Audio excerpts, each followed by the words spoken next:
Hey everybody, hope you're doing good. This early morning, man, we are in early. What time is it? It's 7:35 a.m. and we're in the morning devotion, the morning devo we like to call it, with Bo Willette's my name. And you could always check out the archives at my YouTube channel. Just go to YouTube and type in Bo Willette and the name's right there. So just put in the name in the search bar at YouTube. So you can just type in YouTube, go to the search bar, type in the name, and you'll get to the channel. And that way you can get all the different devotions, the books that I've gone through in the devotion time. So devotions are just going through the Bible or going through a little verse of the Bible and just kind of thinking about it, how it applies to your life. So anyway, I'm in the office here at the fellowship. I have an early morning chapel I got to get to, but certainly want to get in the Word and just get my mind focused. Yesterday's devotion was an awesome one, chapter 28 of Proverbs, a book on wisdom, a book that you could just kind of go through every day, at any time, in the year.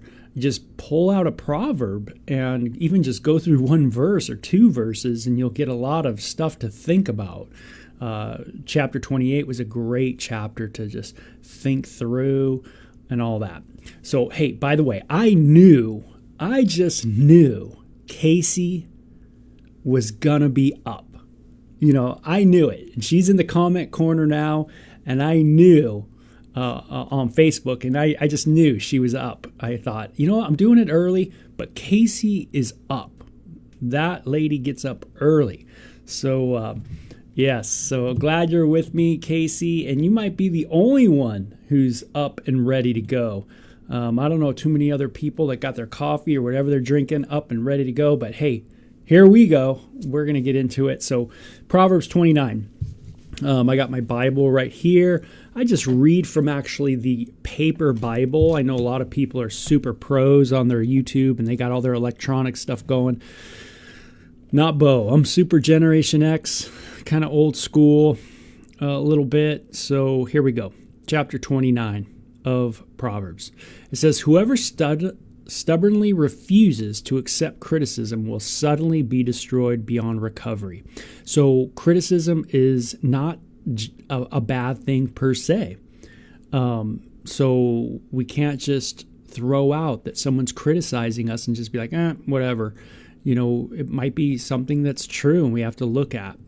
It says, when the godly are in authority, the people rejoice, but when the wicked are in power, they groan. We're going to see chapter 29 is a chapter that tends to lend itself to people that are in politics. Again, leaders. We could kind of bring it down a notch and just think of bosses and, managers and all that, leaders in general, leaders of a baseball team, right? That kind of idea.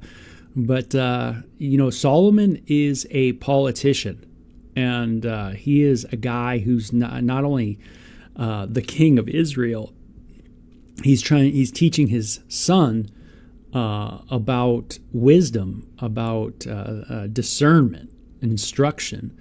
But always remember, Solomon was in politics. He knew that if a country had a bad leader, then the people would be groaning.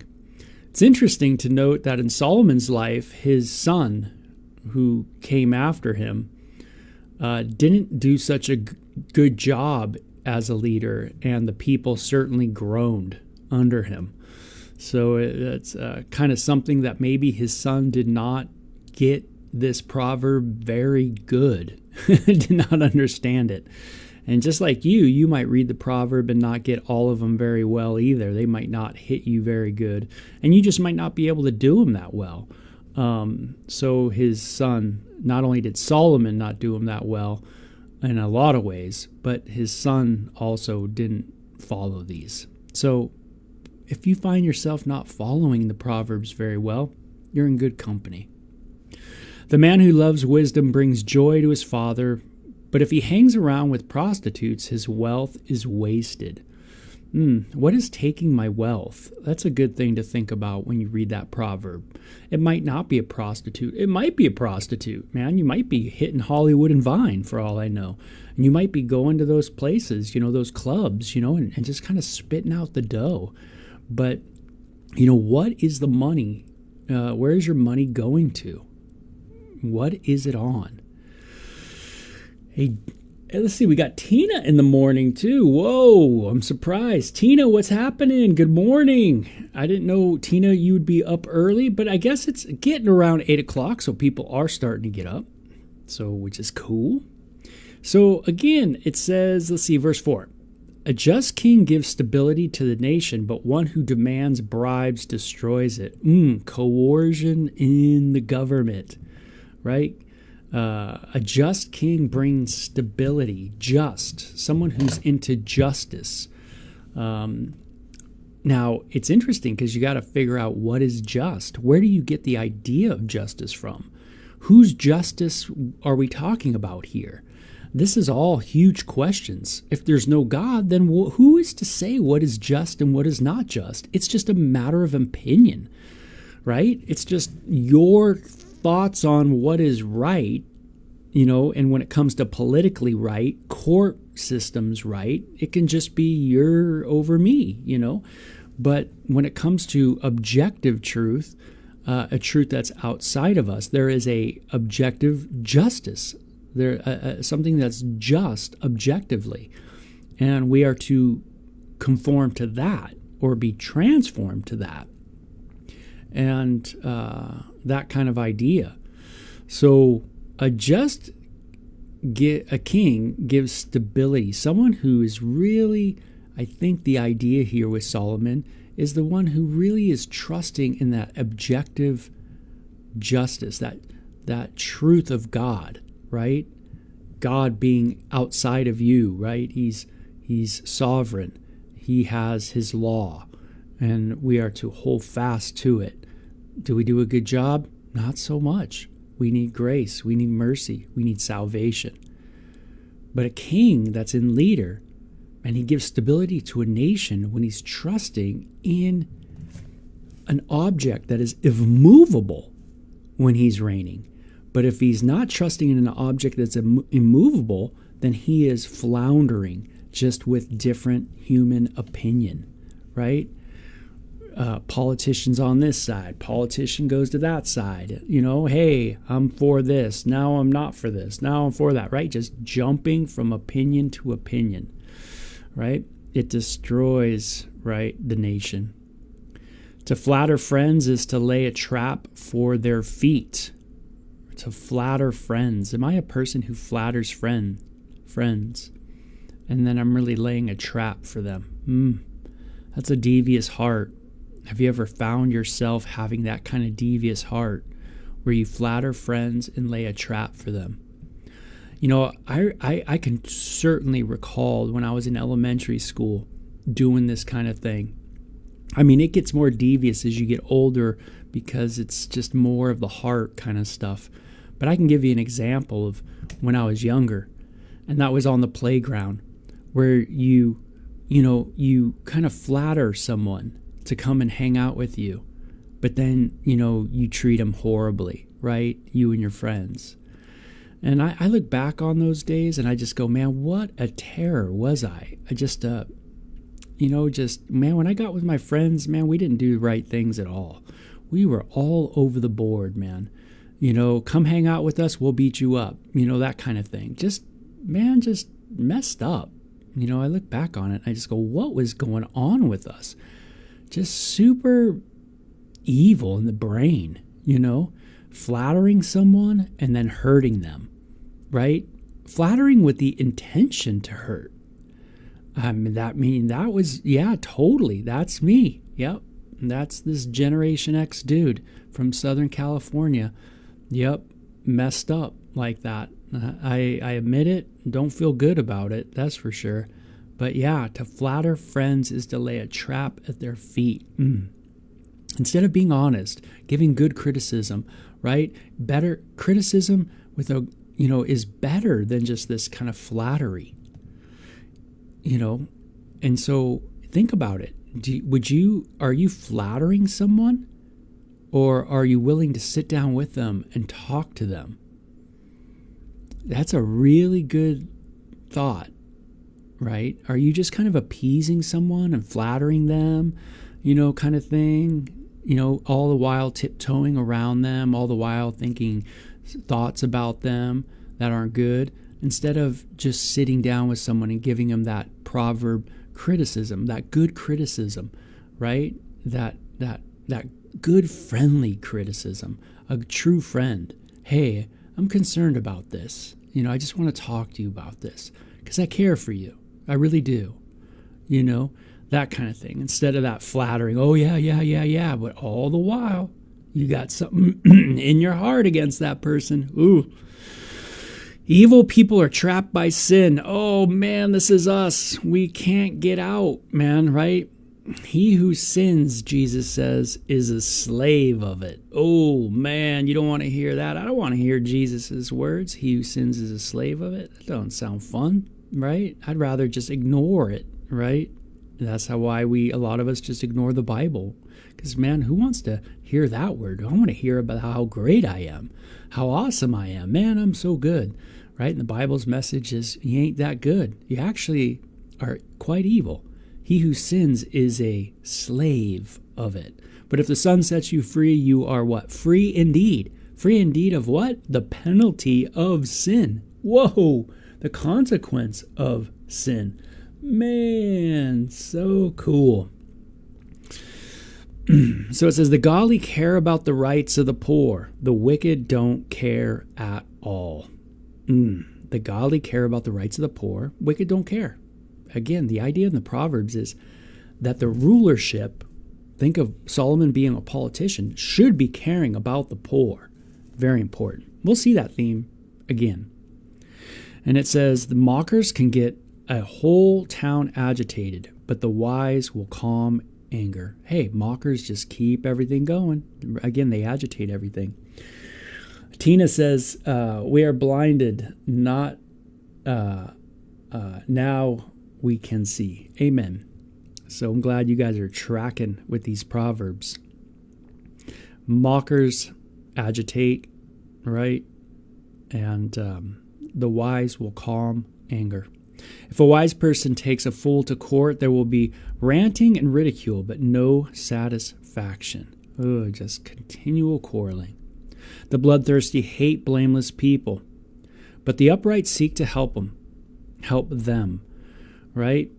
The bloodthirsty just go after, right? Have you ever, someone who's innocent, but everybody's yelling at them anyway, right? They're out for blood. Doesn't matter who it is. But if you are in the wrong place, wrong time, you are the object of their wrath. Right? So true. I've had this happen where people are pretty bloodthirsty and they come after you just because you're in the wrong place in the wrong time. Right? It says, fools vent their anger, but the wise quickly hold it back. Just venting their anger. It's a foolish thing. If you've got to vent your anger, go to God. That's the best thing to do. Let's just go and pray. If a ruler pays attention to liars, then all of his advisors will be wicked. If the ruler pays attention to liars, all his advisors will be wicked. Because all he's got is liars as advisors. We got to be able to say, that was wrong. We need to fix it. We got to be able to say and love people enough to sit down with them. The poor and the oppressors have this in common. The Lord gives sight to the eyes of both. That's right. The Lord is ruler of all. If a king judges the poor fairly, his throne will last forever. To discipline a child produces wisdom, but a mother is disgraced by an undisciplined child. Oh, such a powerful passage, right? To those moms out there. How do you discipline your children? It takes an investment to discipline anybody. And especially a loving discipline. That takes time, takes effort, takes a lot of self-control, but notice it produces wisdom. When the wicked are in authority, sin flourishes, but the godly will live to see their downfall. Good promise there. Discipline your children, and they will give you peace of mind, and they will make your heart glad. Again, one on discipline. When people do not accept divine guidance, they run wild. But whoever obeys the law is joyful. I can relate to that one too, right? Yeah. The lack of discipline, I can relate to that, right? When you're not disciplined properly, right? You kind of go crazy. You don't make people's heart glad when you're not disciplined in life. I find even today when I have a lack of discipline, I'm not really helping anybody, right, in life. It can be in a lot of areas too. You can just choose which area you want to talk about. But if you don't have discipline in it, it can really have ramifications throughout, your family, the fellowship, things like that. Discipline is important. And that does make sense, because if you want to get good at anything, you need to get disciplined at it, right? Accepting that divine guidance, that's where it's at. If we don't have that, we do run amok. What happens in our world? Things just run amok. We don't have good divine guidance. It says in verse 19, words alone will not discipline a servant. The words may be understood, but they are not heeded. Talking about that there needs to be even, it sounds like, to me anyway, it sounds like it's talking about maybe even the physical punishment that's needed. Meaning sometimes words just ain't going to suffice. There needs to be something more. Maybe this is why we have a jail system and things like that, is there needs to be something more to help us humans to understand that what we're doing is wrong, that words just don't do it to us. We tend to think that way, like, if I just use words, it's going to work out. But it's not always the case, right? Where words just do it. Sometimes words just go in one ear and out the other. Isn't that how you are too? Where sometimes there needs to be the ramification. And then we see, I see much more clearly that was wrong. Hey Ruth, good morning. So it's a good proverb, verse 19, right? That one on words alone do not discipline a servant. Think of that too with me. Sometimes I know that sounds tough because there's trials. That means trials, right? But sometimes that's what awakens us up. There is more hope for a fool than someone who speaks without thinking. God, help me to think before I speak. A servant pampered from childhood will become a rebel. Spoiling someone, right? A servant pampered from childhood will become a rebel, will turn on you. Someone who, is this, I think of Absalom, King David's, one of his sons who turned on David. Is this what happens? You get spoiled, and then you start thinking kind of you're privileged, and then you start thinking that everybody's got something, coming to you because you are some privileged being. And then pretty soon you become the rebel. You turn against those that have put you in that place of comfort and maybe even authority. Someone gives you the opportunity and then you turn on them, right? A servant pampered from childhood will become a rebel. Is that me? Am I like that? Or am I loyal? An angry person starts fights. A hot-tempered person commits all kinds of sin. That angry person. Pride ends in humiliation, while humility brings honor. Help me to walk in humility. Not to think so highly of myself, right? To think soberly, as Romans 12 talks about. If you assist a thief, you only hurt yourself. You are sworn to tell the truth, but you dare not testify. Create a problem, right? When you assist a thief, you put yourself in a real predicament. I always think of those film noir, shows from 1920 to 1950, where someone always gets in a predicament. They help out a thief, they help out the robber, they help out this person. And now they are an accompliced. Yeah, that's the word. And they now have their own issues with the law. And the story goes, right, in the movie. And you just go, oh, and it kind of rips your heart out. Fearing people is a dangerous trap, but trusting the Lord means safety. Trust in the Lord with all your heart, right? Fearing people is a dangerous trap. Help us not to fear people, because when we fear people, then it moves us to not do the right thing. Instead of loving people, being honest with people. When we fear people, we got that fear going on in our heart. I don't want to talk to this person. I'm afraid of that.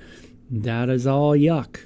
That's all yucky sin stuff, right? I have to be able to come to God and say, God, why am I fearful? What is it about this conversation or this person that makes me fearful? And I need to bring that fear before you, deal with that so that you can love through me. I want you to love through me to this person, right? That kind of idea. Many seek their ruler's favor, but justice comes from the Lord. That's right. Many seek the favor of humans, but real justice comes from the Lord. This is the amazing thing about the work of Jesus, is that he is the justifier of us. He is the one who has declared us right before the Father. He is not only the just one, but he's the one who declares us in a right relationship with the Father, with God. And so we are justified. Isn't that cool? So, man, that's amazing. That's an incredible teaching from the book of Romans. You might want to read Romans 4, 5 especially, and just get in there. Many seek the ruler's favor, but justice comes from the Lord. The righteous despise the unjust, right? The righteous despise the unjust. The wicked despise the godly. Contention. A lot of times people in our world today go, especially in our states, right? They go, man, there's so much contention going on in the world. Yeah, that's right. Proverbs 29:27. The righteous despise the unjust, and the wicked despise the godly. There you go. That's what's going on. So, pretty cool proverb. A lot of good stuff in there. Woo, sorry about that. But I find that proverb pretty cool. There's a lot of good stuff in there. And I had some people early morning checking it out. So, man, thank you so much for checking out Proverbs 29 on an early bird, right? Kind of devotion to special, I should say. So you guys take care. Have a good one. Tina, Casey, Ruth, and those others that will chime in. You guys have a great day, okay? Take care. Bye-bye.